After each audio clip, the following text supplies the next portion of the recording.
A friendly handshake that wasn't.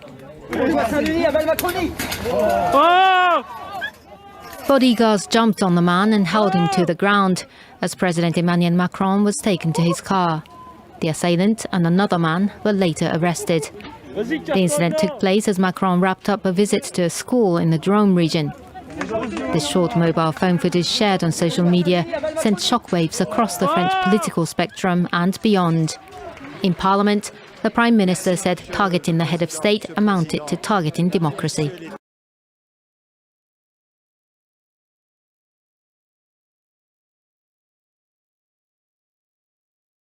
A genocide conviction has been upheld against the former Bosnian Serb military chief Ratko Mladic. Appearing in court at The Hague, Mladic was told by UN war crimes judges that he will serve his original life sentence. Wearing a dress shirt and black suit, Mladic stood looking at the floor as the verdict came down. The outcome caps 25 years of trials at the ad hoc International Criminal Tribunal for the former Yugoslavia, which convicted 90 people. The 78-year-old led Bosnian Serb forces during Bosnia's 1992 to 1995 war. He was convicted in 2017 on charges of genocide, crimes against humanity, and war crimes. That included terrorizing the civilian population of the Bosnian capital, Sarajevo, during a 43-month siege, and the killing of more than 8,000 Muslim men and boys in the eastern Bosnian town of Srebrenica in 1995.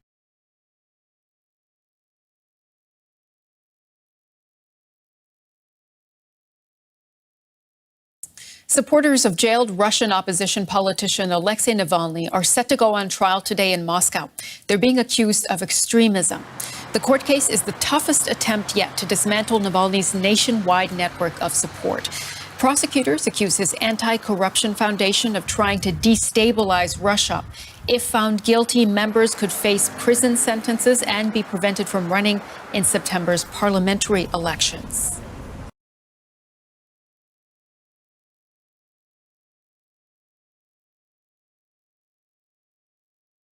It's the moment cops find the car driven by the couple arrested in connection with the killing of little Aiden Leos in a road rage shooting. Today, Marcus Ariz was charged with murder. The punishment for that crime is life in prison. His girlfriend, Winnie Lee, was charged with being an accessory after the crime was committed and with concealing the firearm. Mr. Ariz is obviously, he was the one that fired the firearm. She's the driver of the vehicle. And so based upon our review of the evidence, we did not believe we could also file murder charges as against her at this time. The white Volkswagen was hidden in the garage at this home in Los Angeles. Property records show the homeowner is the grandmother of the suspected shooter.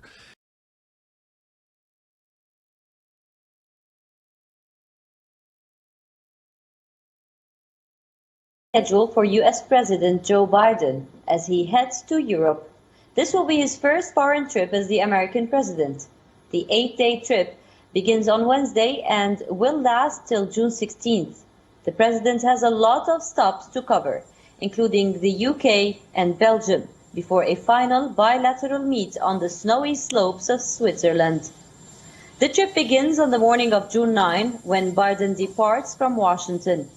The first stop will be at Royal Air Force Mildenhall Station in the UK. Biden's plan is to greet U.S. Air Force personnel at Mildenhall, home to the 100th Air Refueling Wing. On June 10, Biden is set to meet UK Prime Minister Boris Johnson. The venue is the idyllic village of Cornwall, the site of the G7 summit.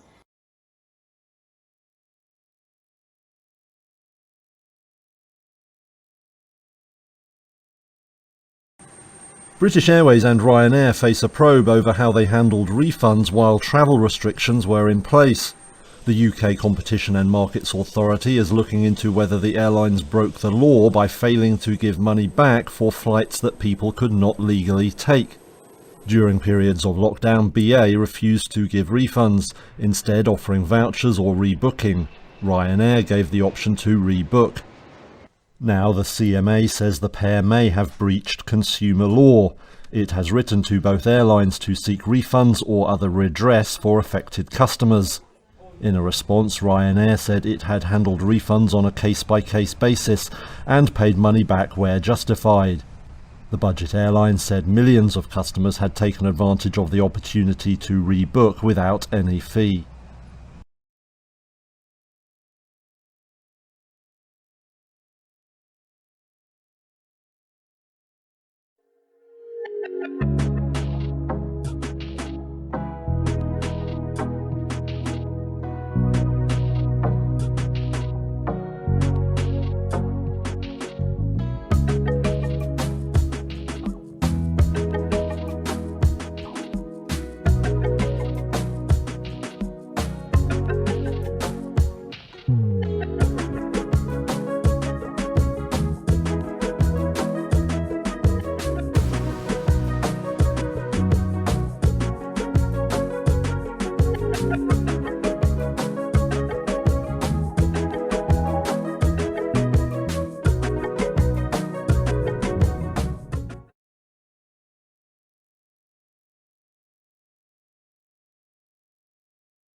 Ten years after construction began, water is slowly beginning to rise in Ethiopia's flagship infrastructure project.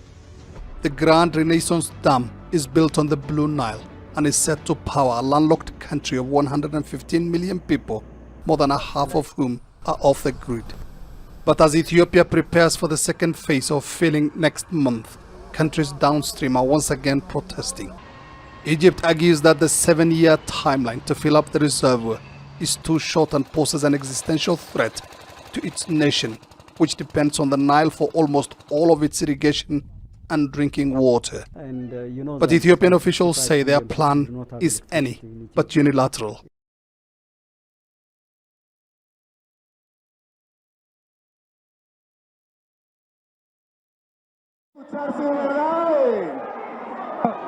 Colegas,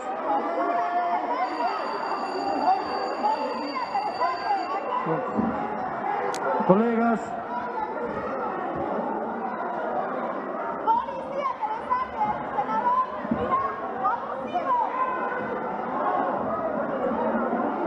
colegas, por favor, le vamos a pedir, por favor, colegas, colegas, ¿qué le pasa? Por favor, colegas, estamos